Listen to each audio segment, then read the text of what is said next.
আসলে আপনি যদি নিজেকে বুদ্ধ বলে দাবি করেন বা বুদ্ধের আদর্শের অনুসারী হন, আপনাকে অবশ্যই জন্মান্তরবাদ বিশ্বাস করতে হবে। কারণ বৌদ্ধ ধর্ম দর্শনের যে নির্বাণবাদ, এই নির্বাণটা বুদ্ধ আবিষ্কার করার মূল বিষয়টা ছিল কিন্তু জন্মান্তরবাদের সাথে সম্পর্কযুক্ত। কারণ তথাগত বুদ্ধ ধর্ম দর্শনের সমগ্র ত্রিপিটকের প্রতিটি জায়গায়, আমি বলবো একেবারে ৯৮% ত্রিপিটকে, সেখানে কিন্তু জন্মান্তরবাদের কথাগুলো নিহিত রয়েছে। যার কারণে এই বিষয়টা আমরা আমাদের গুরুত্ব সহকারে চিন্তা করাটা অবশ্যই বাঞ্ছনীয়। ভগবান তথাগত বুদ্ধ তিনি যখন গয়ার বুদ্ধিডুমতলে বসে বুদ্ধত্ব লাভ করলেন, তখন তিনি একটি গাথা, উদান গাথা উচ্চারণ করেছেন, যেটা আমি আমার দেশনার প্রারম্ভে উচ্চারণ করেছি। এটা বুদ্ধ উক্তি।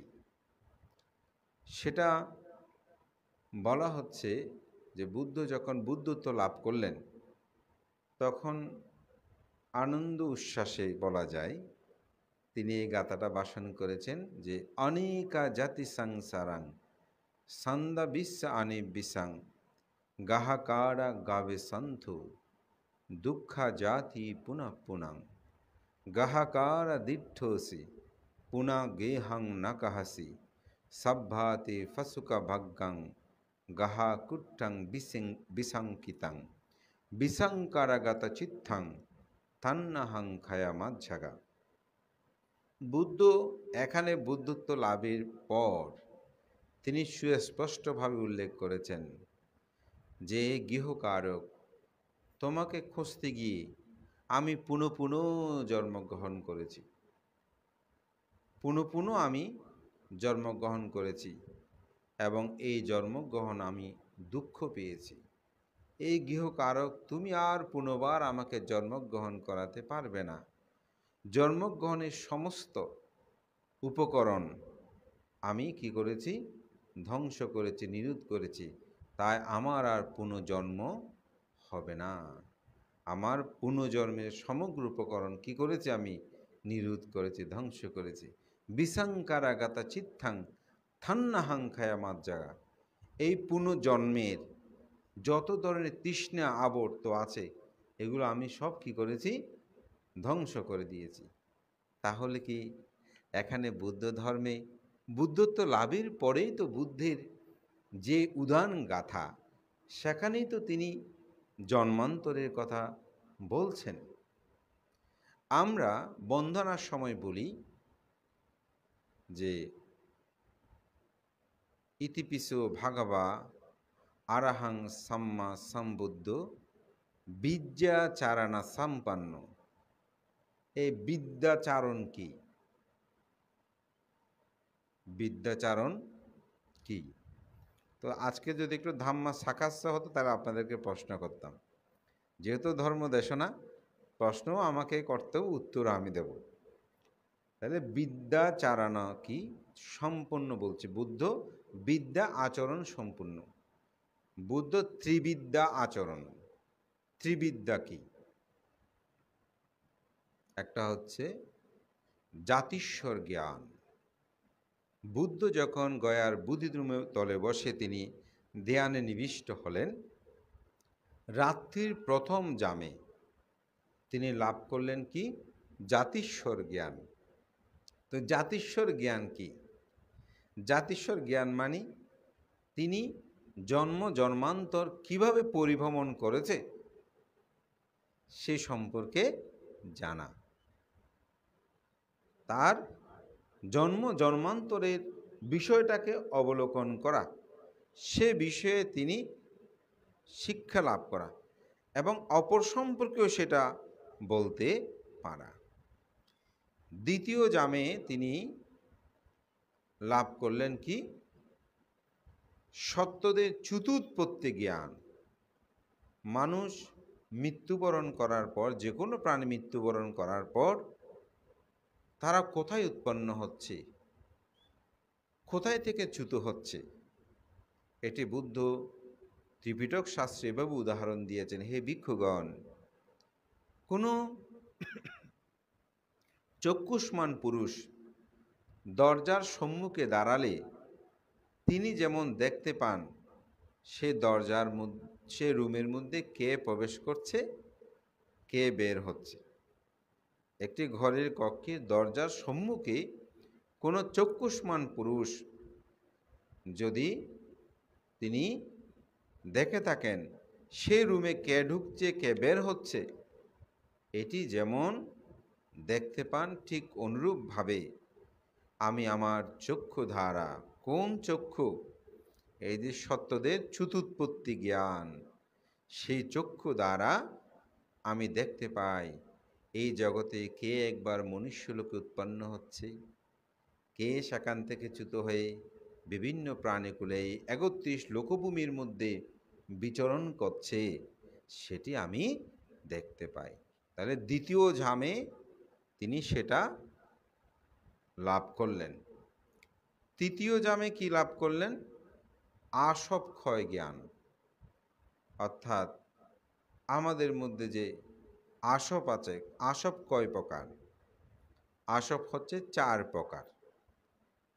আমরা পুণ্যদান করার সময় প্রায় সময় বলি, ইদাং মে পুয়াং আসাবাক খায়াবাহাং হতো, ইদাং মে পুয়াং নিব্বানাস্যা পাচ্ছায়ু হতো।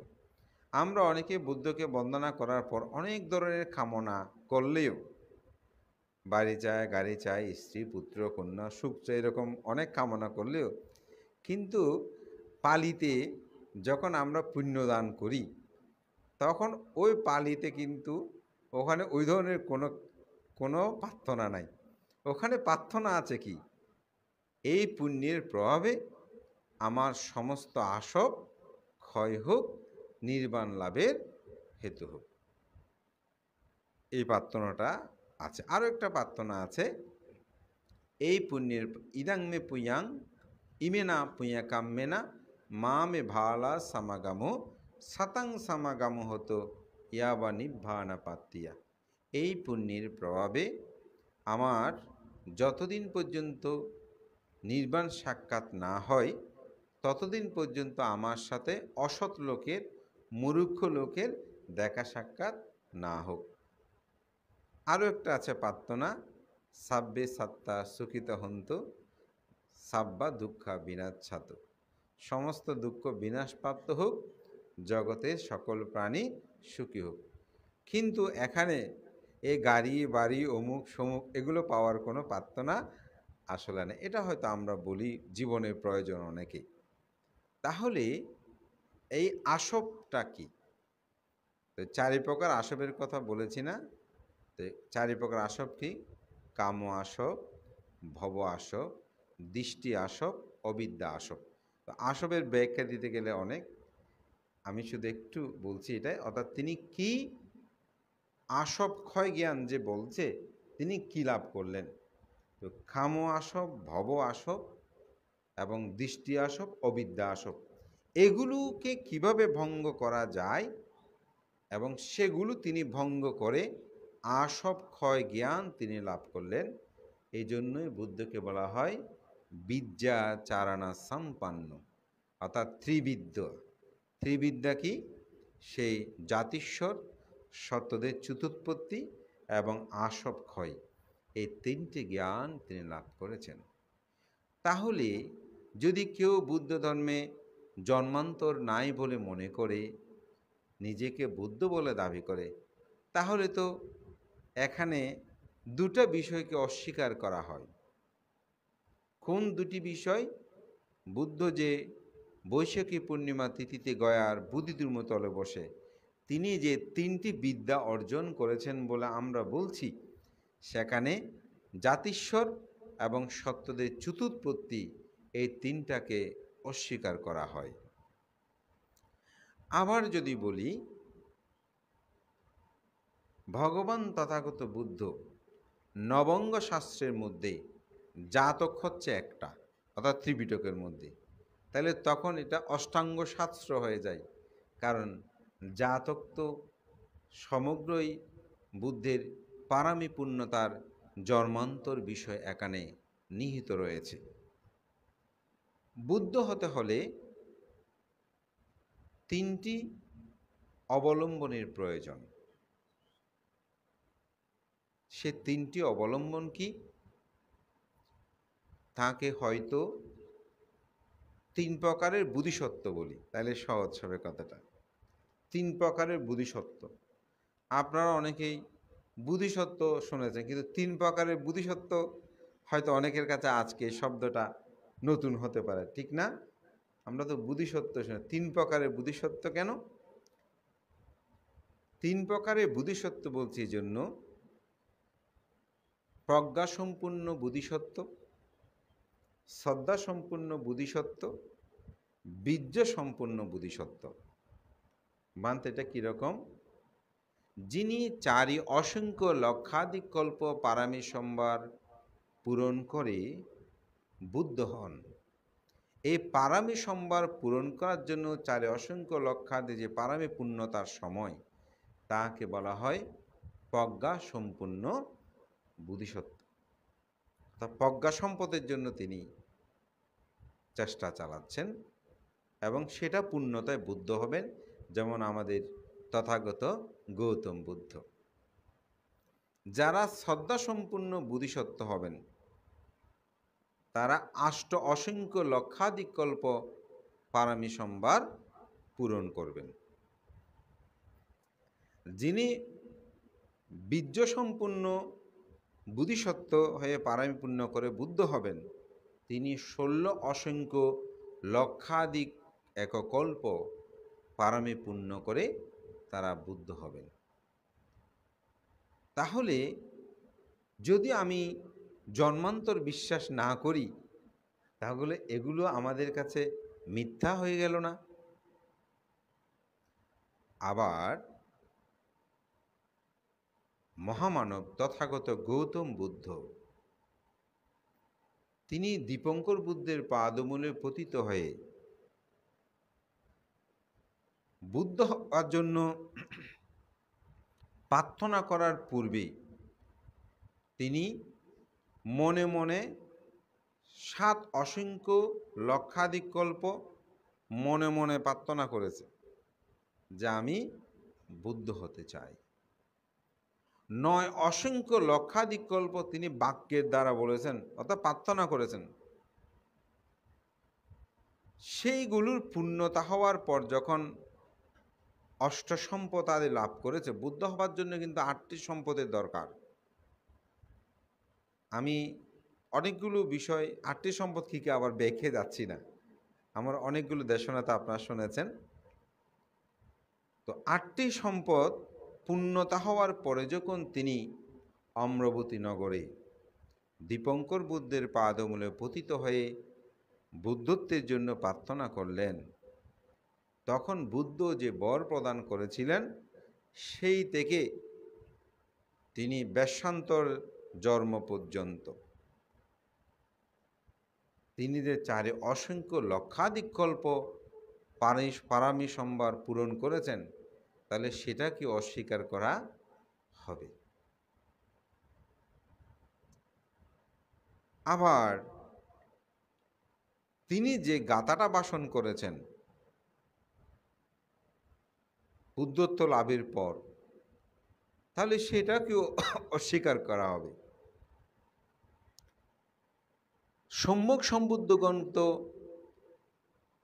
4 অসংখ্য 8 অসংখ্য 16 অসংখ্য লক্ষাধিক কল্প পারামি পূরণ করে। যারা 5 বুদ্ধ হন, তারাও কিন্তু 2 অসংখ্য লক্ষাধিক কল্প পারামি পূরণ করে।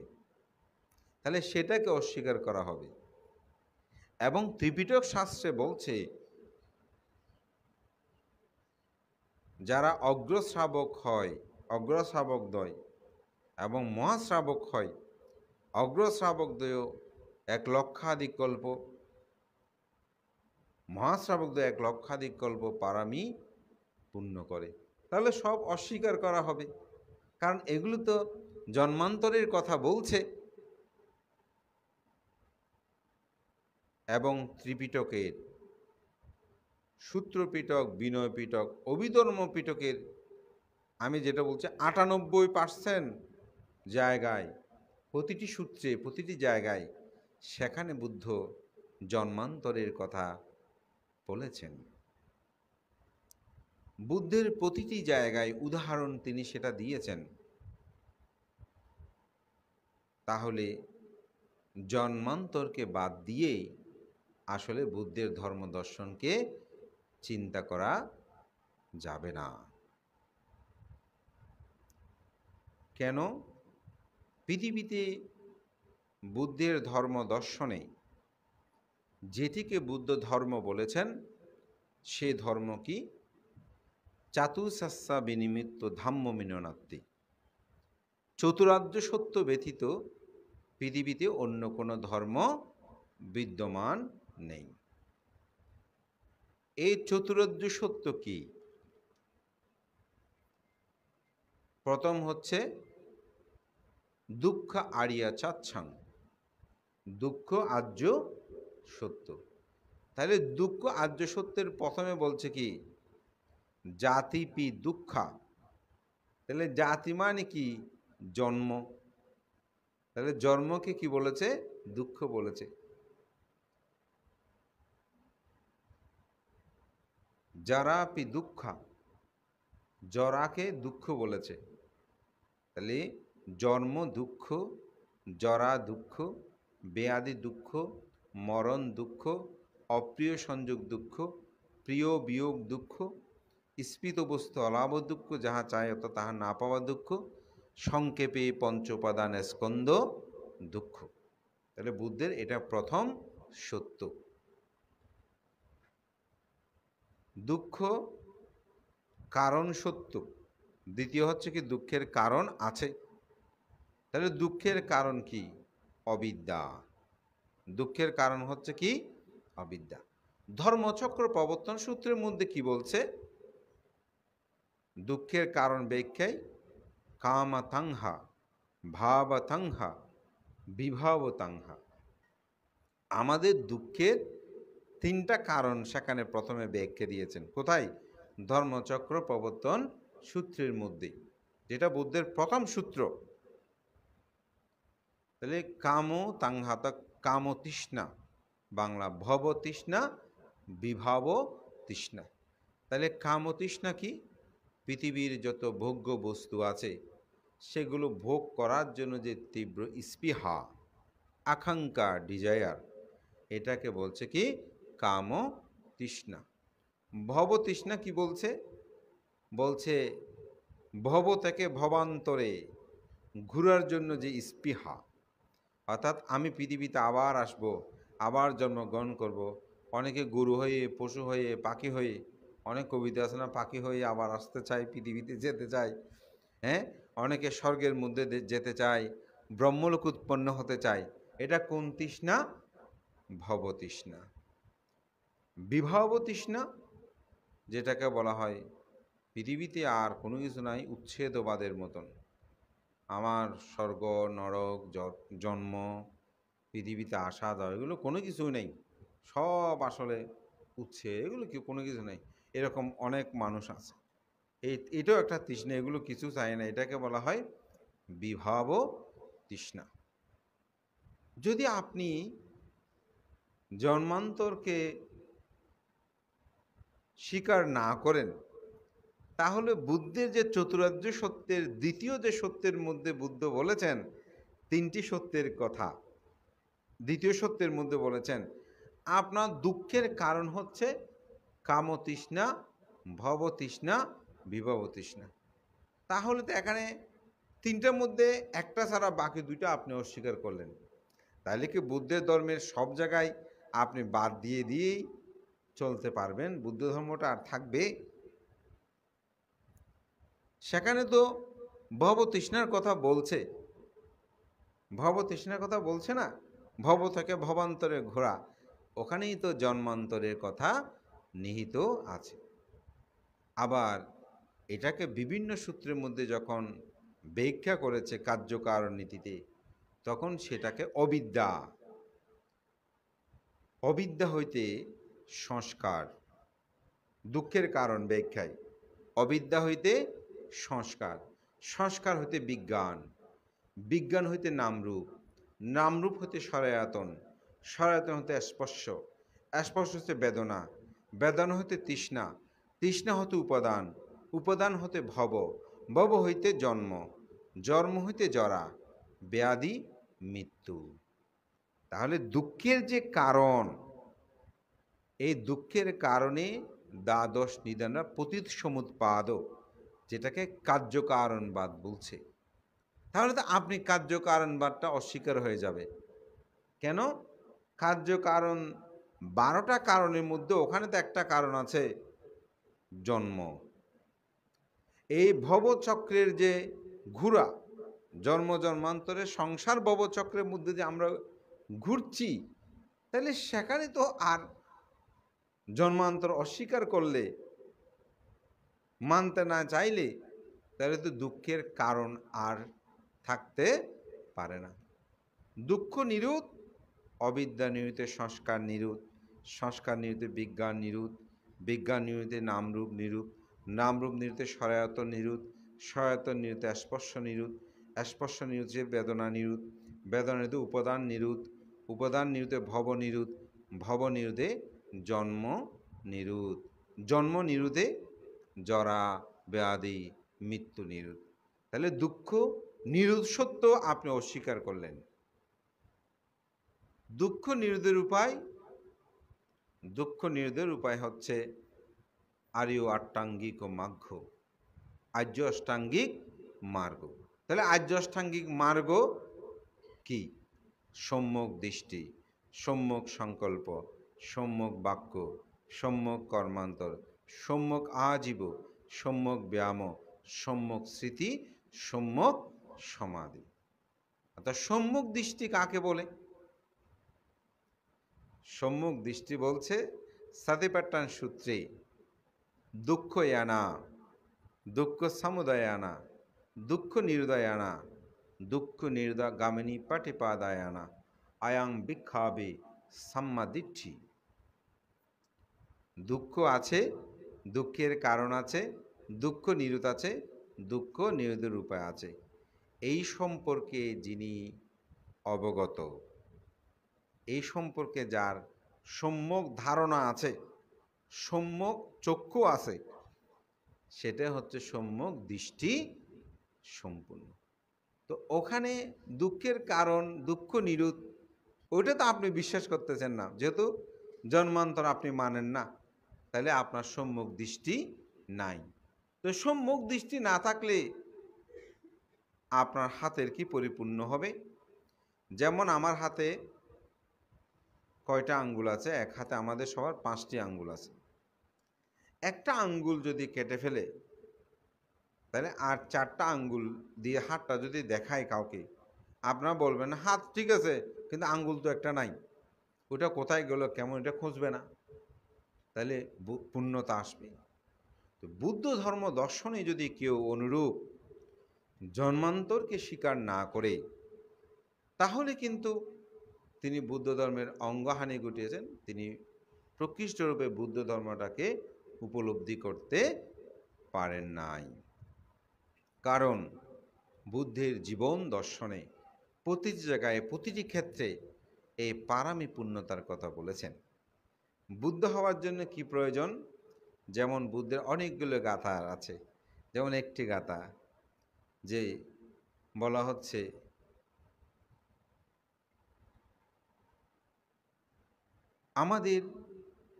আমাদের যে দানময় কর্ম আমরা সম্পাদন করি, সেই সম্পর্কে বলতে গিয়েই বলেছেন তথাগত বুদ্ধ যে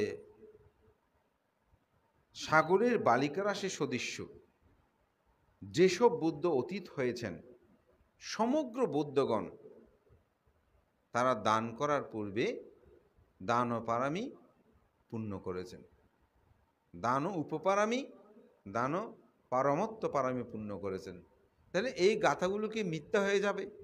বুদ্ধের এই উক্তিগুলো কি আর বাস্তবতা থাকবে না?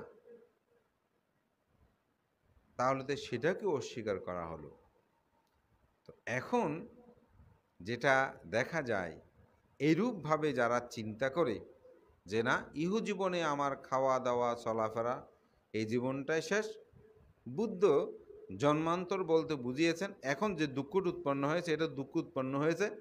অনেকে বলে যে এই দুঃখ এখন নিরোধ করতে হবে, এই দুঃখ নিরোধরূপে ত্যাগ করলে এটা এরকম এরকমভাবে চলে যাবে, এরকম অনেকে সেটা বলেন। তো এরকম যদি হয় তাহলে তো বুদ্ধ যে চারি অসংখ্য লক্ষাধিক কল্প পারমী সম্বর পূরণ করেছে বলেছেন, এগুলো সব কি লিখে দিয়েছে? ত্রিপিটকে তাহলে কি 95% সংযোগন 98% সংযোগ হয়েছে? এই পুণ্যকর্ম এগুলো করার কি প্রয়োজন?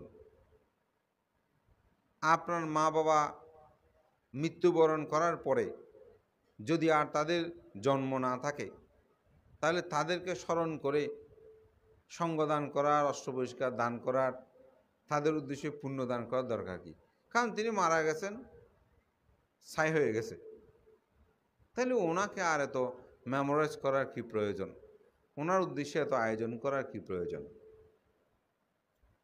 এগুলোর কিছুর আমাদের কাছে আর কোনো প্রয়োজন নাই।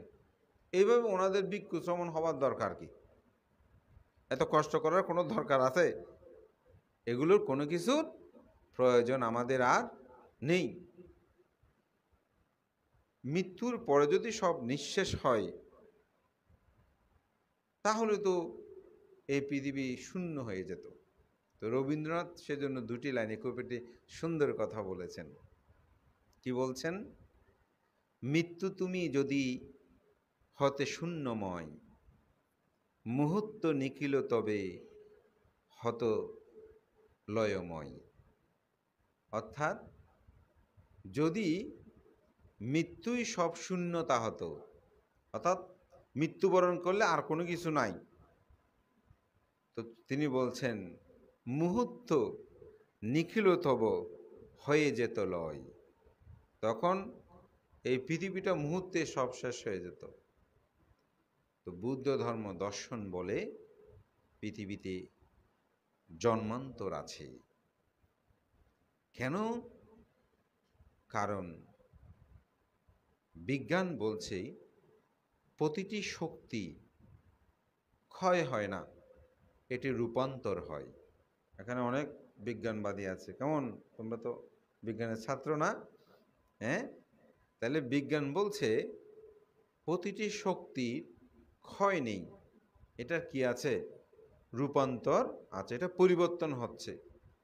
তো বুদ্ধ বলছেন মানুষ যখন মৃত্যুবরণ করে তার নাম এবং রূপ অর্থাৎ দেহ মন এটি যখন নিঃশেষ হয়, এটি আরেকটি রূপান্তর ঘটে, অর্থাৎ আরেকটি প্রতিসন্ধি গ্রহণ করে। তো এই প্রতিসন্ধি সম্পর্কে বুদ্ধ বলছেন কর্ম, কর্মনিধি, চিত্ত সন্তিতি। আমাদের যে কর্ম, আমাদের যে কর্ম নিমিত্ত অবলম্বন এবং কর্ম সন্তিতির উপর মানুষের জন্মান্তর ঘটে। কোনো মানুষ যখন মৃত্যুশয্যায় শায়িত হয় তখন তার জীবনলিপির যত কর্ম তিনি সম্পাদন করেছেন সমস্ত কর্মের যেটি সবচেয়ে বেশি বড় পদ হয় সেই কর্মগুলো তিনি দর্শন করেন। আপনারা যোগ দেখেছেন তো, যোগ যেমন আরেকটি জায়গা তার সামনের অংশটা না দেওয়া পর্যন্ত, পিছনের অংশটা সামনে না দেওয়া পর্যন্ত পিছনেরটা তোলে না, ঠিক মানুষ তারা যতক্ষণ পর্যন্ত তৃষ্ণা ক্ষয় করে নেই ঠিক অনুরূপভাবে আরেকটি জায়গায় তিনি প্রতিসন্ধি গ্রহণ করার জন্য, জন্ম নেওয়ার জন্য অপেক্ষা করে। যখনই আরেকটি জায়গায় সে অবলম্বন পায়, তখন এখান থেকে সেই চ্যুতি হয়, সে আরেকটি জন্ম নেয়। তো অনেকে বলে, যদি তিনি অতীত জন্মে মানুষ হয়ে জানতে পারে, তাহলে এই জন্মে কেন তিনি ভুলে যায়? স্বাভাবিক, আমার যদি অতীত জন্ম থাকে, তাহলে সেগুলো আমার কাছে মনে নাই কেন? সেগুলো তো মনে থাকার কথা। এখন আমি যদি প্রশ্ন করি, আজকে সকাল থেকে ঘুম ভাঙা পর্যন্ত, এখন কয়টা বাজে? হ্যাঁ, 6:30। তা 6:30 পর্যন্ত সব কথা আপনি বলতে পারবেন? কার সাথে কি কথা বলেছেন, কাকে কাকে দেখেছেন, কখন কি করেছেন, সব কথা বলতে পারবেন? পারবেন না। কেন? অনেক কথা ভুলে গেছেন। তো আপনি এই দিনের বেলার ঘটনাগুলো আপনি ভুলে গেলেন। এত জন্ম জন্মান্তরের বিষয়টা আপনি কিভাবে মনে রাখবেন, কিভাবে মনে থাকবে? হ্যাঁ, মনে থাকবে, মনে করতে পারবেন। কখন? যখন আপনি বুদ্ধের মতো জাতিস্বর জ্ঞান আপনার মধ্যে উৎপন্ন হবে। এখন জাতিস্বর জ্ঞান উৎপন্ন না করে যদি আপনি বলেন যে না সেটা আসলে সম্ভব নয়, তাহলে ভুল করবেন। কীরকম ভুল করবেন? অন্ধ ব্যক্তির। কীরকম? একটা গল্প বলি। স্বামী স্ত্রীর একমাত্র তাদের পুত্র ছিল। তো দুর্ভাগ্যক্রমে তার বয়স যখন 12 বছর হয়, তার পিতা মৃত্যুবরণ করে। এখন তার মা সে সময় তিনি আবার সন্তান সম্ভাবনা হয়। তো এখন 12 বছর হলেও তার সম্পদের প্রতি একটু লোভ চলে আসে।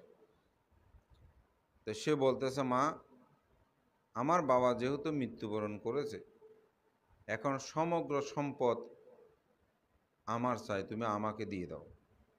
কারণ এই ছেলে যদি ভূমিষ্ঠ হয়, তাহলে তো সে তো সম্পদের অধিকারী হয়ে যাবে। তো মা বলছে, ঠিক আছে, তুমি চিন্তা করো না, যদি সেই নারী হয়ে জন্মগ্রহণ করে, তাহলে তুমি বিয়ে করিও, তাহলে সম্পদ তোমার হয়ে যাবে। আর যদি পুত্র হয়, তাহলে তখন তুমি তাকে হত্যা করিও। মা তার পিড়িতে বলছে। এখন সেই বলে যে না, আমি সেটা মানি না, আমাকে এখনই সম্পদ দিয়ে দাও। তো মা কি করলো, সেই তরবারি দিয়ে তার পেটটা কেটে তাকে দেখিয়ে দিল, আসলে ভবিষ্যতে যে সন্তান আসবে সে কি পুত্র সন্তান নাকি কন্যা সন্তান। যখন কেটে দিল, তখন মা এবং সন্তান দুজনেই মৃত্যুবরণ করল। তো আমাদের সমাজেও এই মায়ের মতন কিছু মানুষ আছে, যারা ভূমিষ্ঠ হওয়ার আগে সন্তানটা পুত্র সন্তান নাকি কন্যা সন্তান সেটা মূর্খতা দিয়ে বের করতে চায়। এটা তার মূর্খতা হলো না? তরবারি দিয়ে সেই সন্তান পরীক্ষা করতে গিয়ে নিজেও মারা গেল, সন্তানটাও মারা গেল। ঠিক আমাদের কিছু জন্মন্ধ মানুষ যারা সময় না নিয়ে, সাধনা না করে বলে যে জন্মান্তর বলতে কোনো কিছু নাই, তারা ওই মুরুক্ষ মায়ের মতো কি করে তারা ধর্ম পুণ্যকর্ম থেকে দূরে থাকে। ও যেভাবে কেটে ফেলেছে ঠিক সেরকম তাতে নিজেও মরে, তাদের যারা অনুসারী করে তারও অন্ধকারে নিমজ্জিত হয়।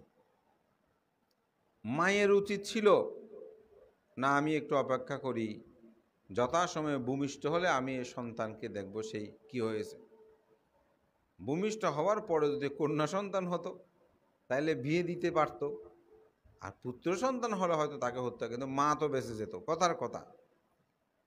কিন্তু তিনি সেটা না করার আগে নিজের পেটটা তিনি তরবারি দিয়ে কেটে ফেললেন। তাহলে নিজেও মৃত্যুবরণ করলো, সন্তানটাও মারা গেল। কি হয়েছে? তা আমি যদি জন্মান্তরকে বিশ্বাস করি, স্বীকার করে, আমার ক্ষতি কি? আমাদের কোনো ক্ষতি আছে? বুদ্ধ কি জন্মান্তর বিশ্বাস করে আপনাকে কোনো পাপ কর্ম করতে বলেছে? বলে নাই তো। আপনাকে পুণ্যকর্ম করতে বলেছে। কি কি? আপনি প্রাণী হত্যা করবেন না, আপনি চুরি করবেন না, আপনি ব্যভিচারী করবেন না, আপনি সুরামদ গাঁজা পান করবেন না, আপনি নেশাদ্রব্য সেবন করবেন না, আপনি মিথ্যা কথা, বেদকথা, কর্কশ কথা সেগুলো আপনি বলবেন না। তাহলে এগুলো যদি আপনি প্রতিপালন করেন তাহলে জন্ম জন্মান্তর আপনি সুখে থাকবেন। তো এখানে এই জীবনে যদি আপনি সেগুলো পালন করেন, এখানে ক্ষতির কি আছে আমাকে বলেন? কোনো ক্ষতি আছে? কোনো ক্ষতি তো আপনার নাই।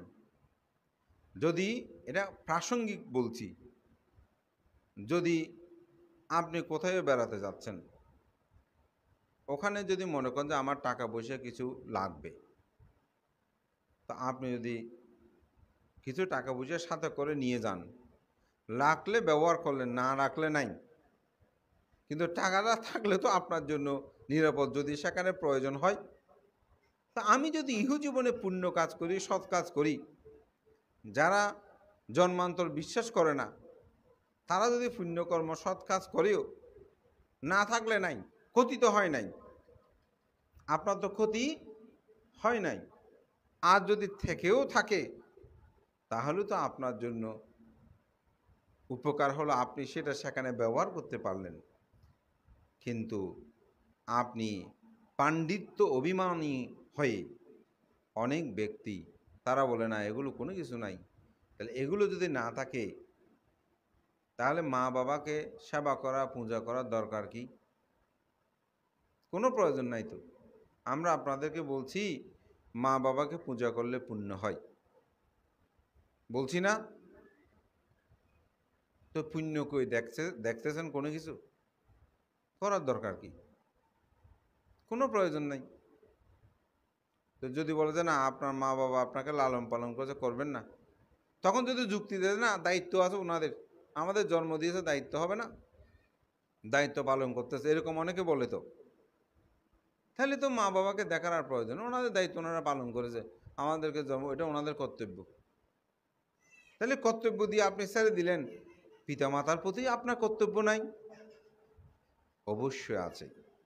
তো মূলত এটি বলা হচ্ছে কোনো যে ব্যক্তি অন্ধ তাকে যদি আপনি আলোর কথা বলেন সে কি বিশ্বাস করবে?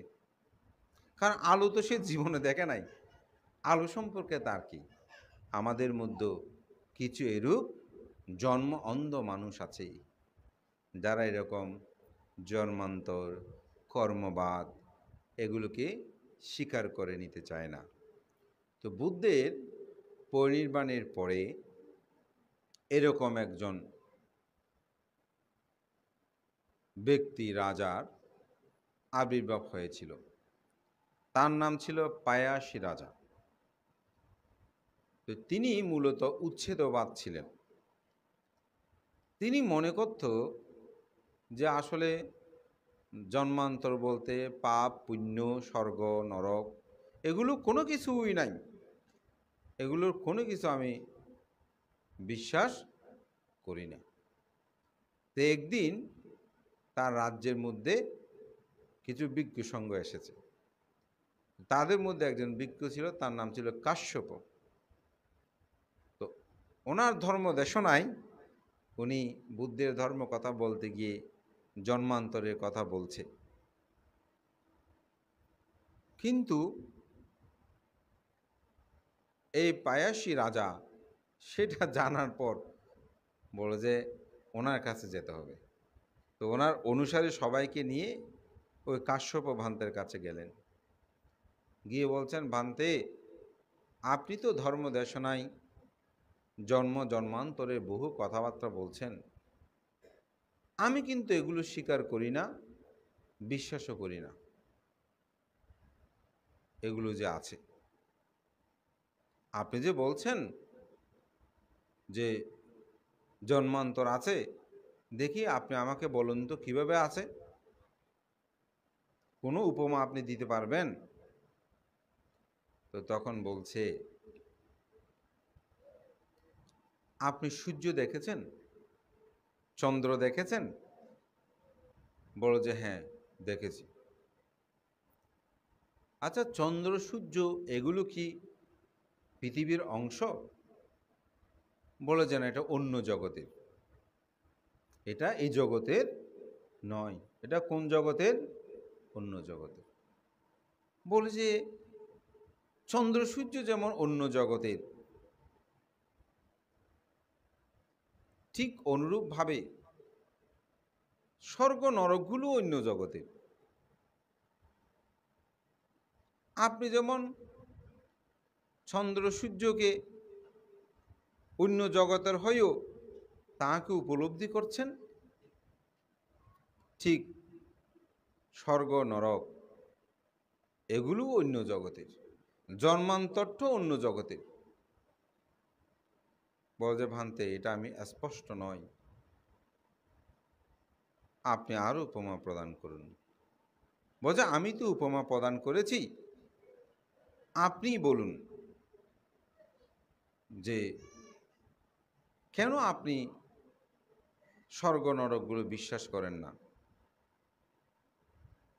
তখন বলছে, আমার এক বন্ধু, আমার পরিচিত, সে সবসময় পাপ ও কর্ম সম্পাদন করত। দক্ষিণে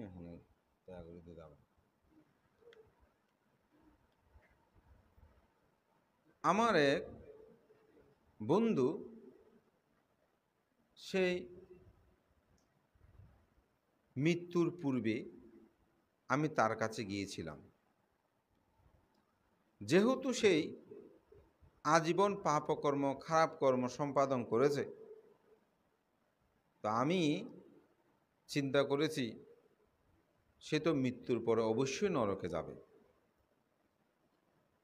তো সে চিন্তা করে তার কাছে গিয়ে বললাম, বন্ধু, তুমি তো আজীবন পাপকর্ম করেছো, খারাপ কাজ করেছো, তো মৃত্যুবরণ করার পর তুমি অবশ্যই নরকের মধ্যে উৎপন্ন হবে। তো আমি তো জীবনে কোনো না কোনোভাবে বিবিধ ক্ষেত্রে তোমার কোনো না কোনো উপকার করেছি। বলছে হ্যাঁ বন্ধু, উপকার করেছো। বলছে তুমি আমার একটু উপকার করতে পারবে? বলছে বন্ধু, আমি এখন মৃত্যুশয্যায় শায়িত, যে রোগ যন্ত্রণায় আমি কাতর, আমি তোমার কিভাবে উপকার করব? আমি তো বাঁচব না, মরেই যাচ্ছি। বলছে না, মরার পর উপকারটা করতে হবে। বলছে কি? বলছে তুমি মৃত্যুবরণ করার পর যখন নরকের মধ্যে উৎপন্ন হবে, তখন নরক থেকে ফিরে এসে আমাকে বলিও, বন্ধু আমি এখন নরকের মধ্যে আছি। ভান্তে, আজ বহুকাল অতিবাহিত হয়ে গেল, 1 বছর 2 বছর না, বহু বছর হয়ে গেল, কিন্তু আমার বন্ধু ফিরে এসে বলে নেই আমি নরকের মধ্যেই অবস্থান করছি। সেজন্য বান্তে আমি নরক কি সেটা বিশ্বাস করি না, আমি জন্মান্তরও বিশ্বাস করি না। অজ খুব ভালো কথা। বলছে রাজন, আপনার কোনো আসামিকে আপনি মৃত্যুদণ্ড দিয়েছেন, তো মৃত্যুদণ্ডপ্রাপ্ত আসামিকে জল্লাদটা ধরে তাকে মৃত্যুর মঞ্চের মধ্যে নিয়ে গেল।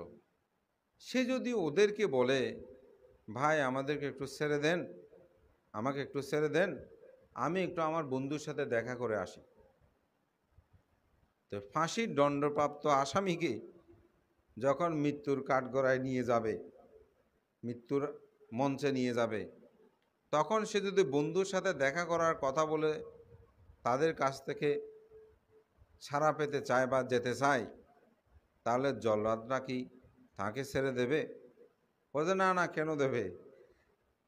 সে তো ফাঁসির দণ্ডপ্রাপ্ত আসামি, তাকে মৃত্যুর দণ্ড দেওয়ার জন্য নিয়ে গেছে, সুতরাং তাকে ছাড়বে না, ছাড়ার প্রশ্নই উঠে না। বলছে আপনার বন্ধু যে পাপকর্ম করেছে সে যখন মৃত্যুর পরে নরকের মধ্যে উৎপন্ন হয়েছে, আপনি যেমন ফাঁসির দণ্ডপ্রাপ্ত আসামিকে আপনার প্রহরীরা বা সৈন্য সামন্তরা, জল্লাদ, সে যেমন ছেড়ে দিচ্ছে না, যে পাপকর্ম করে মৃত্যুবরণ করার পর নরকের মধ্যে উৎপন্ন হয়েছে, তাকে কেন ছেড়ে দেবে? সেটা তো প্রশ্নেই আসে না। বলে যে ভান্তি, আপনি ঠিক বলেছেন, তবে আমার আরেকটা প্রশ্ন আছে, আরেকটা বিষয় আছে। বলে কি বিষয়? আমার এক বন্ধু, সে আজীবন পুণ্যকর্ম করত, ভালো কাজ করত, সৎ কাজ করত। সে যখন মৃত্যুশয্যায় শায়িত হয়, তখন আমি তার কাছে গেলাম, গিয়ে বললাম বন্ধু, তুমি তো আজীবন পুণ্যকর্ম করেছ, সৎ কাজ করেছ, মৃত্যুবরণ করার পর তুমি অবশ্যই স্বর্গের মধ্যে উৎপন্ন হবে। বন্ধু আমার একটু উপকার করিও। বলে তোমার কি উপকার করব, আমি তো এখন মৃত্যুশয্যায় শায়িত, এই মুহূর্তে তো আমার উপকার করার মতন কোনো সুযোগ নাই। বলে যে না, এখন নয়, তুমি মৃত্যুবরণ করার পর যখন স্বর্গের মধ্যে উৎপন্ন হবে, তখন স্বর্গ থেকে ফিরে এসে আমাকে বলিও বন্ধু আমি এখন স্বর্গের মধ্যে আছি। কিন্তু ভান্তে অতীব দুর্ভাগ্য, আমার সে বন্ধু 1 বছর 2 বছর 3 বছর বহু বছর তার জন্য অপেক্ষা করেছি, কিন্তু এখনও ফিরে এসে সে আমাকে বলে নেয় যে আমি পুণ্যকর্মের দ্বারা স্বর্গের মধ্যে অবস্থান করছি। বান্তে সেজন্য আমি স্বর্গ কি তা বিশ্বাস করি না। বলে রাজন, আপনি পথ দিয়ে হেঁটে যাচ্ছেন, তো যাওয়ার সময় নালা নর্দমায় মলমূত্রের মধ্যে পড়ে থাকা একটা লোককে আপনি আপনার সেবকদের দিয়ে সেখান থেকে তুলে নিলেন। ও হাবুডুবু কাচ্ছে যে মলমূত্রের মধ্যে, পায়খানা প্রস্রাবের মলমূত্র, তুলে নিয়ে তাকে স্নান আদি করলেন, চন্দন সুবর্ণ দ্রব্যাদি দিয়ে স্নান আদি করে আপনার যে সিংহাসন আছে, সে যেভাবে রাজসুখ ভোগ করে সেখানে আপনি তাকে বসিয়ে দিলেন। আচ্ছা, আপনি যদি তাকে বলেন এই তুমি ওই নালা নর্দমায় যেরকম ছিলে সেখানে একটু গিয়ে দেখাও তো কেমন করেছিলে, বা ওখানে অন্য কেউ যদি থাকে তার সাথে যদি সে তাকে গিয়ে যদি খবর দেবার টেনে তুলতে ওই নালা নর্দমার মধ্যে যাবে কিনা? বলে যে না ভান্তে, যিনি একবার নালা নর্দমা থেকে উঠে যায় তিনি কি দ্বিতীয়বার আবার নালা নর্দমায় গিয়ে দেখানো বা কারোর সাথে দেখা করতে চাইবে? সেটা তো সম্ভব না। বলে যে মানুষ যখন পুণ্যকর্ম করে, তখন পুণ্যকর্মের দ্বারাই যখন স্বর্গের মধ্যে উৎপন্ন হয়, তাদের কাছে এই মনুষ্য লোক নালা নর্দমা সদৃশ্য মনে হয়, যার কারণে আপনার সিংহাসনে বসে যিনি সুখ অভিলাষে নিমগ্ন আছেন, ঠিক অনুরূপভাবে যারা একবার মনুষ্যলোক থেকে চ্যুত হয়, যারা স্বর্গের মধ্যে উৎপন্ন হয়, তারাও অনুরূপ এরকম আসে না। বলে যে ভান্তে, তবুও আমার এই উপমায় আমি সন্তুষ্ট হতে পারলাম না। তখন আরও অনেকগুলো উপমা প্রদান করলেন। তো এটা আসলে একটা পায়াসী সূত্র, এটা নিয়ে বলতে গেলে অনেক সময় আছে। তো পরবর্তীতে তিনি সেটা উপলব্ধি করে সেই পায়াসী রাজা আরও উপমা যখন দিলেন, উপমাগুলো ঠিক এইরকমই, সেজন্য আমি আর এটি প্রদান করছি না। তখন তিনি বুঝতে পারলেন আসলে এই পৃথিবীতে স্বর্গ নরক জন্মান্তর এগুলো রয়েছে। তখনই তিনি বুদ্ধ ধর্ম সঙ্গের শরণ গ্রহণ করলেন। আরও কিছু বিষয় উপমা আছে, যেমন আমরা যে এক জায়গায় থেকে চ্যুত হয়ে আরেকটি জায়গার মধ্যে আমরা উৎপন্ন হচ্ছি, কেন আমরা সেটা বলতে পারছি না? এটি আমাদের সমুদ্র সৈকত তো এখানে পাশে না, সি বিচের একটা উপমা দিয়েই বলি। এখানে প্রতিনিয়ত ঢেউ আসে, ঠিক না? একটার পর একটা কি ঢেউ আসে। আচ্ছা, প্রথম ঢেউ যেটা আপনি প্রথমে দেখছেন, এরপরে যে ঢেউটা আসছে, এই দুইটা ঢেউ কি এক? আবার এই দুইটা ঢেউয়ের মধ্যে কি একটার সাথে অপরটার মধ্যে সম্পর্ক আছে? আছে তো। একটার সাথে অপরটার সম্পর্ক নাই তো এত পানি কোথায় থেকে আসতেছে? পানিগুলো ঠিক একই, কিন্তু পানির ঢেউগুলোর মধ্যে ব্যতিক্রম আছে, ভিন্নতা আছে। সেজন্য একটা ঢেউ যখন চলে আটটা ঢেউর সাথে সংমিশ্রণ হচ্ছে, কিন্তু একই ঢেউ নয়, কিন্তু একটার সাথে অন্যটার সম্পর্ক বিদ্যমান আছে। এটা একটু গভীর বিষয়, একটু মানে খুব চিন্তাশীল হয়ে কথাটা ভাবতে হবে। ঢেউটা যখন এসেছে বালির চরে, এটা আবার নেমে যাচ্ছে না, এরপর আরেকটা ঢেউ যখন সামনে যাচ্ছে, প্রথম যে ঢেউটা নেমে গেছে তার কিছু পানি কি পরের ঢেউর সাথে সংমিশ্রণ হয়ে সামনে যাচ্ছে না? অবশ্যই যাচ্ছে।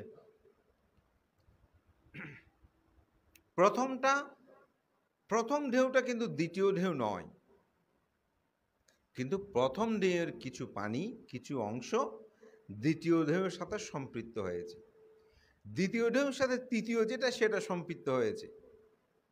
ঠিক আমরা যে জন্মগ্রহণ করছি, এই জন্মটা কিন্তু আরেকটি জন্ম, কিন্তু অতীত প্রথম যে জন্মটার সাথে দ্বিতীয় জন্মটার সংমিশ্রণ রয়েছে, ওই ঢেউয়ের মতো। কি রয়েছে?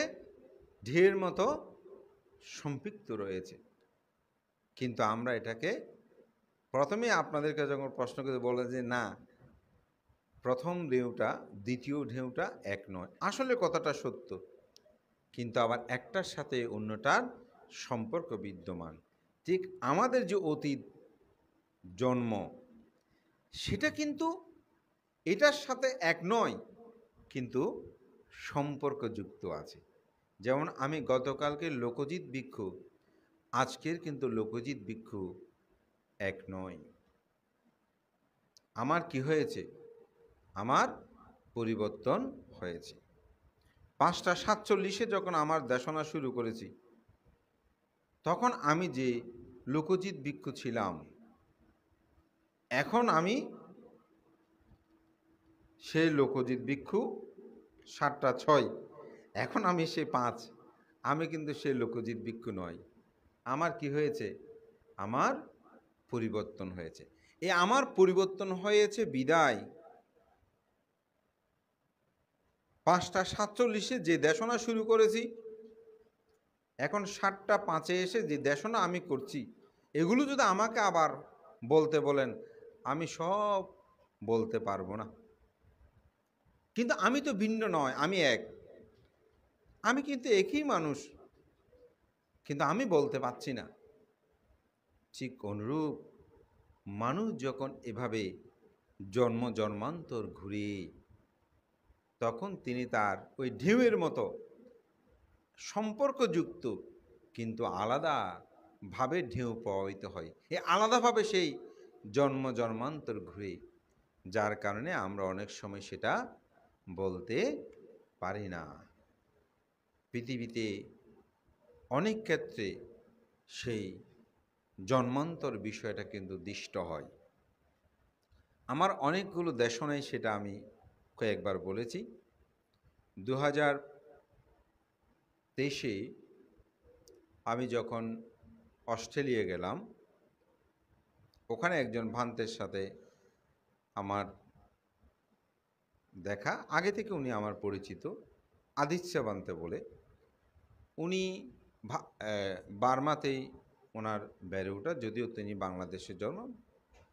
উনি মায়ানমা, এখন মায়ানমা, ওখানে তিনি রেঙ্গুন ধর্মদূত বিহারে তিনি অবস্থান করতে, ওখান থেকে তিনি অস্ট্রেলিয়া গিয়ে এখন বিহার প্রতিষ্ঠা করেছেন।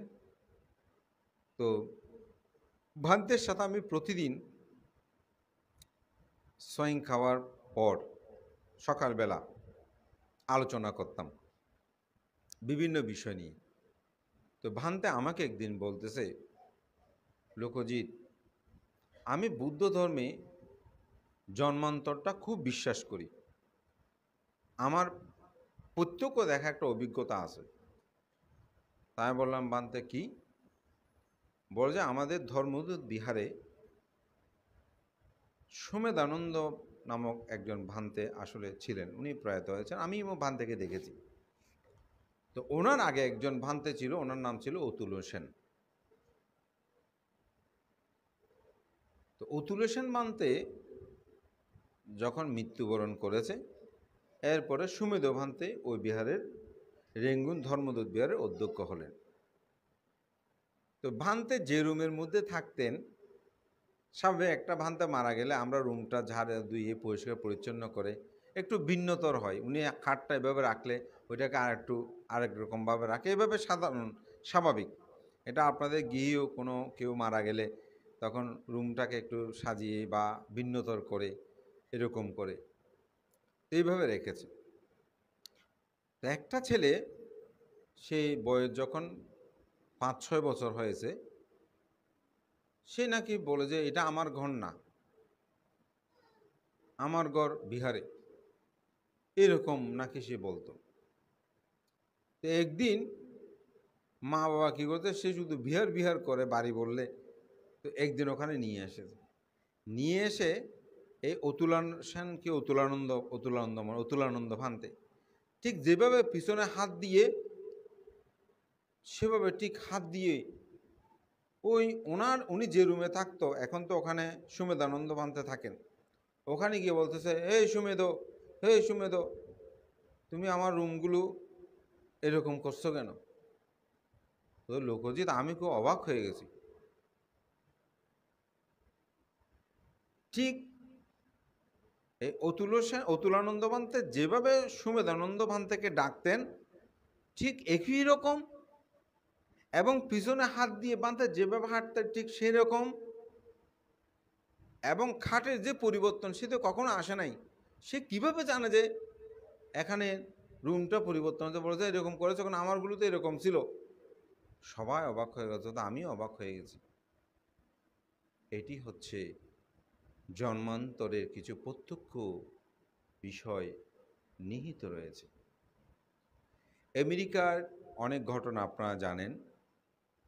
আমেরিকা এরকম হয়েছে, একটা ছেলে জন্মগ্রহণ, সে বলছে আমার বাড়ি অমুক প্রভিন্স, অমুক জায়গায়।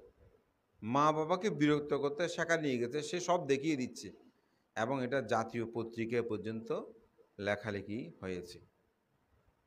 ভারতের মধ্যে এরকম অজস্র উদাহরণ রয়েছে। তো এগুলো যদি একটু গভীরভাবে মানুষ পর্যালোচনা করে আসলে জন্মান্তরের বিষয়টা অনুধাবন করা যায়। সূর্য কেমন কি এটা আমরা জানি না, এটা অন্য কোনো গ্রহে, কিন্তু সূর্যের আলো দেখে আমরা নিজেরাই উপলব্ধি করি যে এই জগতে, অন্য জগতে হলো সূর্য আছে, অন্য জগতে হলো চাঁদ আছে, এবং সেটাকে আজকে বিজ্ঞানীরা আবিষ্কার করে নিয়েছে। ঠিক বুদ্ধ, তিনি চিন্তা করেছেন কেন মানুষ দুঃখ পায়, কেন মানুষ কষ্ট পায়, কিভাবে মানুষ তার থেকে মুক্তি লাভ করবে।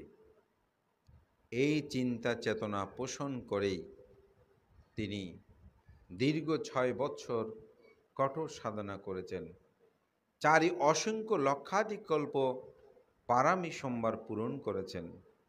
তারপর তিনি যখন বুদ্ধ হলেন, তখন তিনি বুঝতে পারলেন যে জন্ম জন্মান্তর পরিভ্রমণ করে কিভাবে তিনি দুঃখকে বরণ করে নিয়েছেন। সে অবিদ্যা তৃষ্ণাকে যখন তিনি ক্ষয় করলেন, তখন তিনি উপলব্ধি করলেন জন্মই আমার দুঃখের মূল কারণ। জন্ম হয়েছে বলে দুঃখ উৎপন্ন হয়েছে। তো সুতরাং এই জন্মের কারণটা হচ্ছে অবিদ্যা, তৃষ্ণা, আকাঙ্ক্ষা। এগুলোকে যদি পরিত্যাগ করা যায় তাহলে দুঃখ নিরোধ হবে। তাই বৌদ্ধ ধর্ম দর্শনে এই জন্মান্তরকে স্বীকার করে, এবং জন্মান্তর যারা স্বীকার করে না তারা আসলে ত্রিপিটক কোনো কিছুকে তারা স্বীকার করে নিতে পারবে না। কারণ বুদ্ধর ধর্ম দর্শনে যে নির্বাণ তথ্য, সেখানে কি বলছে, বিজ্ঞান যে বলছে শক্তি, তো বুদ্ধ ধর্মে সে শক্তিটাকে থামিয়ে দিয়েছে। কীরকম? যখন তৃষ্ণা ক্ষয় হবে তখন শক্তিটা ক্ষয় হবে। তো শক্তিটা যখন নিরুদ্ধ হবে তখন আর পুনর্জন্ম হবে না। তো পুনর্জন্ম যদি না হয় তাহলে জরা, ব্যাধি, মৃত্যু এগুলোতে তিনি নিমজ্জিত হবে না, তিনি নির্বাণ সাক্ষাৎ করতে পারবেন। এই নির্বাণের মূল বিষয়টা হচ্ছে সেটাই। তাই বুদ্ধ ধর্ম দর্শনে জন্মান্তরবাদটি অতীব গুরুত্ববহ, এবং এটি আমাদেরকে অবশ্যই উপলব্ধি করতে হবে। ভগবান তথাগত বুদ্ধের জীবন দর্শনেও আমরা সেটা দেখতে পাই। এবং যারা জন্মান্তর নাই বলে, আমি তাদেরকে বলবো সেই নাইটা হওয়ার জন্যই কিন্তু বুদ্ধের নির্বাণ, অর্থাৎ জন্মান্তর না হওয়ার জন্য তো বুদ্ধের নির্বাণ। তো আপনি যদি সেই নির্বাণে না যাওয়ার আগে ওই গর্ভবতী মহিলার মতন পেটটাকে আগেই কেটে ফেলেন, এই সন্তান কীরকম, তাহলে আপনিও মরবেন, সন্তানটাও মরবে। বরঞ্চ সেটা না করে আপনি জন্মান্তর বিষয়টাকে স্বীকার করে আপনি অপেক্ষা করুন কিভাবে এই সন্তানটা সুচারুরূপে ভূমিষ্ঠ হয়, সেটা আপনাকে চিন্তা করে সামনে এগিয়ে যাওয়া দরকার। অর্থাৎ সন্তানকে কিভাবে ভালোভাবে রক্ষণাবেক্ষণ করবেন, তার যখন যথাসময় হবে 10 মাস 10 দিন সে ভূমিষ্ঠ হবে। ভূমিষ্ঠ হওয়ার পর আপনি সিদ্ধান্ত নেবেন কি করবেন। ঠিক আপনার এই মানব জীবনটাকে সুন্দরভাবে আপনি অতিবাহিত করেন। এরপরে পরবর্তী সময়ে সুন্দরভাবে অতিবাহিত করলে এর পরবর্তী সময়ে আপনি নিজে উপলব্ধি করতে পারবেন। ওই নারী যেমন উপলব্ধি করতে পারবে তার সন্তানটা কেমন হয়েছে, ঠিক অনুরূপ আপনার পুণ্যই আপনাকে, আপনার সমাধি, আপনার ধ্যান আপনার জীবনকে পূর্ণতা দেবে। তাই বুদ্ধ ধর্ম দর্শনে এটি যেন আমরা গভীরভাবে উপলব্ধি করি এবং সেটাকে আমরা প্রতিপালন করি। যদি আমরা জন্মান্তরকে উপলব্ধি করতে পারি, তাহলে আমরা কখনো পাপকর্ম করব না, আমরা সবসময় পুণ্যকর্ম সম্পাদন করব। আমরা এখানে অনেকগুলো মানুষ বসে আছি, আমরা এক একজন এক এক রকম কেন? তো বুদ্ধের সময়কালে অনেকেই ঈশ্বরবাদ দিয়ে এটাকে প্রতিষ্ঠা করতে চেয়েছিলেন, যে তিনি যেভাবে সৃষ্টি করেছেন সেরকম হয়েছে। বুদ্ধ সেটার ক্ষেত্রে বুদ্ধ বলছেন না, এটি আপনার জন্ম জন্মান্তরের কর্মের ফল। এখানে বুদ্ধ আমাদের উপর সমগ্র কিছু দায়িত্ব ফেলে দিয়েছেন। কোনো ঈশ্বর, গড, প্রভু তাদের কর্তৃত্ব নেতৃত্বকে তিনি আঘাত করে বললেন না, আপনি সুখ পাচ্ছেন সেটাও আপনার কর্মের কারণ, আপনি দুঃখ পাচ্ছেন সেটাও আপনার কর্মের কারণ। আপনি সুন্দর হয়েছেন, কালো হয়েছেন, ফর্সা হয়েছেন, জ্ঞানী হয়েছেন, অজ্ঞানী হয়েছেন, সব কিছু আপনার উপর। তো যেখানে আমার উপর সব কিছু তথাগত বুদ্ধ দিয়েছেন দিয়েছেন অর্থে এটাই বলছি, অর্থাৎ তার সত্য আবিষ্কারে তিনি বলছেন আপনার উপর আপনি সব। তাহলে সেখানে কেন আমরা আমাদের জন্ম জন্মান্তরের বিষয়টাকে আমরা নিজেরাই উপলব্ধি করব না? আমি আপনাকে অন্ধভাবে বিশ্বাসের কথা বলছি না, কিন্তু সূর্যের আলো দিয়ে যেমন আমরা কিছু উপলব্ধি করি সূর্য যে আছে, ঠিক আপনি আপনাকে দিয়ে একটু উপলব্ধি করুন। যেমন দেখবেন, আপনি গাড়িতে উঠেছেন, একটা মানুষ আপনার সাথে কোনোদিন পরিচয় হয়নি, দেখা হয়নি, কিছু হয়নি, কিন্তু মানুষটাকে দেখার সাথে সাথে আপনার ভালো লাগছে। কেন বলেন তো? আবার একটা মানুষকে দেখার সাথে সাথে আপনার ঘৃণা লাগতেছে বা হিংসা লাগতেছে।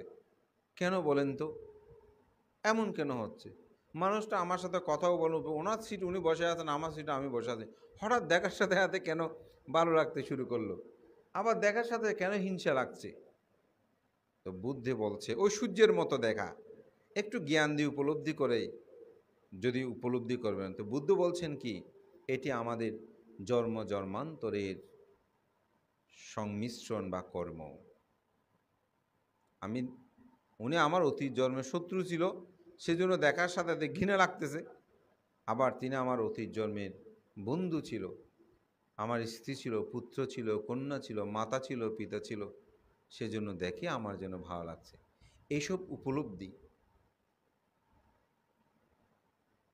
আমাদের একটি রাজ পরিবারে একজন সন্তান জন্মগ্রহণ করার পর সে উত্তরাধিকারী হয়ে গেল, তার সম্মান, তার সেবা, তার পুজো অন্যরকম। আর একটা রাস্তার ফুটপাতে জন্মগ্রহণ করলো, তার কোনো পিতৃ পরিচয় পর্যন্ত নাই। আমরা মানলাম আপনি এই জন্মে মেধা খরচ করেছেন, লেখাপড়া করেছেন, আপনি অর্থবিত্তশালী হয়েছেন, আর জনে করেনি, হয় নাই। কিন্তু এই দুইটা সন্তান কি করেছে? এরা তো কারো উপকারও করেনি, ক্ষতিও করে নাই। কিন্তু একজন জন্মগ্রহণ করে সেই কোটি কোটি বিলিয়ন বিলিয়ন ডলারের মালিক হলো, উত্তরাধিকারী হলো, আর একজন পিতৃ পরিচয় সে পাচ্ছে না। কেন? বুদ্ধ বলছে এটি অতীত জন্ম জন্মান্তরের ফল।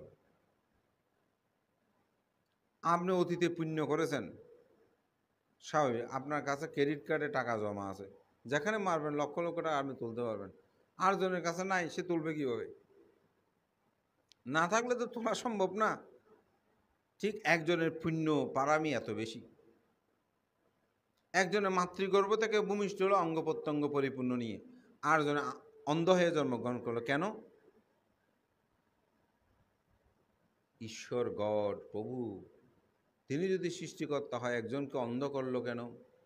একজনকে অঙ্গ প্রত্যঙ্গ পরিপূর্ণ দিল কেন, তাকে কষ্ট দিচ্ছে কেন? তো বৌদ্ধ ধর্ম বলছে, যিনি অন্ধ হয়েছেন তার অতীত জন্মের মধ্যে তার অকুশলের ফল আছে, সেজন্য সে এটা ফল ভোগ করছে। আর জনে সেটা না সেটা পেয়েছে। এই সূর্যকে দেখে যেমন অন্য গ্রহর হলেও আমরা তাকে উপলব্ধি করি, ঠিক এই বিষয়গুলো যখন আপনি উপলব্ধি করবেন তখন দেখবেন আসলে এই পৃথিবীতে জন্মান্তর আছে। এজন্যই প্রজ্ঞাকে তিনটি ভাগের মধ্যেও সেখানে দুটি ভাগের বিষয় বলছে। একটা হচ্ছে অনুভেদ জ্ঞানে দর্শন, আর একটা হচ্ছে প্রতিভেদ জ্ঞানে দর্শন। পৃথিবীর সব কিছু এরকম দুটি দর্শন আছে। অনুভেদ জ্ঞান কি? জন্ম দুঃখ, জরা দুঃখ, ব্যাধি দুঃখ, এগুলো দেখে আমরা মাঝে মধ্যে কান্নাকাটি করি না? করি তো। কিন্তু কিছুক্ষণ পরে সেটা আমরা আবার কি ভুলে যাই। কিছুক্ষণ পরে আমরা সেটা ভুলে যাই। আমি অনেক সময় দেখেছি একটা মানুষ মৃত্যুবরণ করেছে, তার সামনে কান্নাকাটি করতেছে। তো হঠাৎ বক্তব্য দিচ্ছে যে ওখানে একটা হাসির কথা বলে ফেলল। হাসির কথা কীরকম? একজনের স্মৃতিচারণ করতেছে, আমার শাশুড়ি মা খুব ভালো ছিল, বলে যে আমি যখনই শ্বশুর বাড়িতে আসতাম তো মাছের বড় মাথাটা আমাকে দিত। এখন ভানতে হয়তোবা তুমি একটা মাছের মাথা দিত, মরাতিন খুবই লেগছে না, তখন সবাই হেসে উঠল, হু করে হেসে উঠেছে। তো ওই পাশে ওনার পুত্রবধূ অথবা মেয়ে যে কান্না করতেছে, একটু আগে কান্না করছে, সেও হেসে উঠেছে। তাহলে কেন?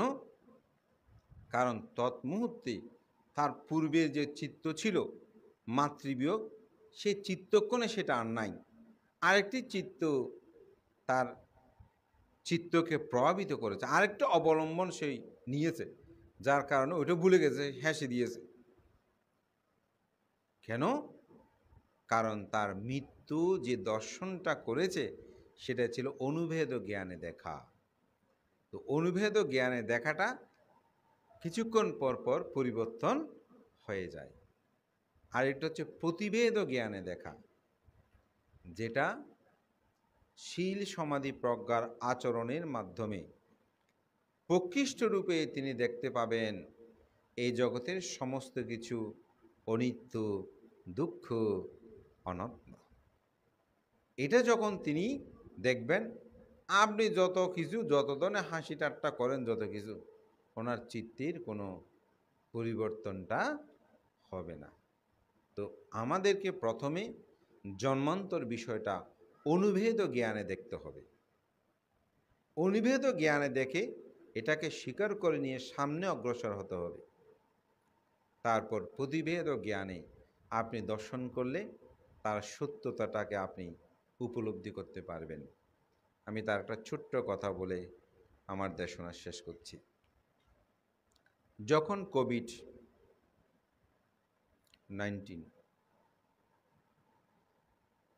ছড়িয়ে পড়ল, তখন বিজ্ঞানীরা, বিভিন্ন বড় বড় গবেষক, ডাক্তার, এরা এটা প্রতিরোধ করার জন্য চেষ্টা শুরু করেছে না? আচ্ছা, তারা যদি বলতো এটা প্রতিরোধ করা যাবে না, তাহলে কি এই ভ্যাকসিনটা তৈরি হতো? তাহলে তারা বলছে কি, রোগ যেহেতু আছে সুতরাং এটার প্রতিরোধও আছে।